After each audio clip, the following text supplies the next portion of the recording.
allons avoir des soucis, nous allons avoir des combats, nous allons pleurer.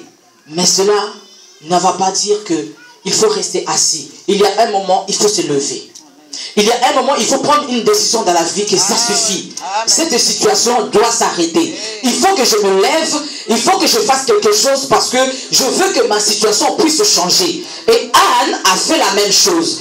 Elle est arrivée, elle a dit non. Cette situation ne peut pas continuer. Ça fait des années que je viens prier à l'église. Mais ma situation ne change pas. Marie-Velle, elle est là tous les jours. Je pense que chaque année, elle avait des enfants. Mais moi, je n'ai pas d'enfants. Seigneur, maintenant, j'ai pris la décision. Je vais faire un vœu avec toi. Vous savez, Dieu, c'est un Dieu de contrat. Dieu, c'est un Dieu de contrat. Seigneur, je veux faire un contrat avec toi. Si tu me donnes ça, je ferai ça en retour. Et Anne a fait un vœu en disant que si tu me donnes un enfant, je te le consacrerai. Et le Seigneur a agréé cela. Amen. Et hier, on nous a parlé d'une femme qui perdait le sang pendant 12 ans. Cette femme n'avait personne. Cette femme était clouée chez elle.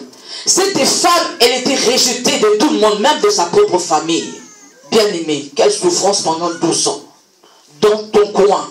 Cette femme avait tout dépensé. Cette femme n'avait plus d'argent. Cette femme avait suivi tout ce qu'elle pouvait suivre comme traitement. Mais rien ne s'est passé. Rien ne s'est passé jusqu'au jour où elle a entendu qu'il y avait Jésus-Christ qui passait par là. Et elle s'est dit, j'avais déjà entendu parler de ce Jésus-là. Que cet homme-là guérit, que cet homme-là sauve. Moi aussi je veux y aller. Peut-être que si je touche seulement le port de sa robe, je serai guéri. On nous a parlé de la foi. Une femme de distinction doit être une femme de foi.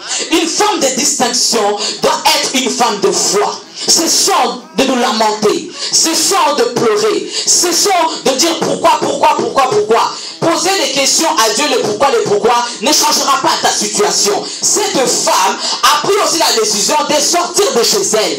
Malgré qu'elle était clouée pendant des années et des années chez elle, elle ne sortait pas. Elle a pris la décision, même si on va me rejeter, parce que je sens mauvaise. Je suppose qu'elle ne sentait pas bon. Parce que pendant 12 ans, ça devait être pire. Mais elle a pris la décision de sortir pour aller à la rencontre de celui qui pouvait la guérir. Amen.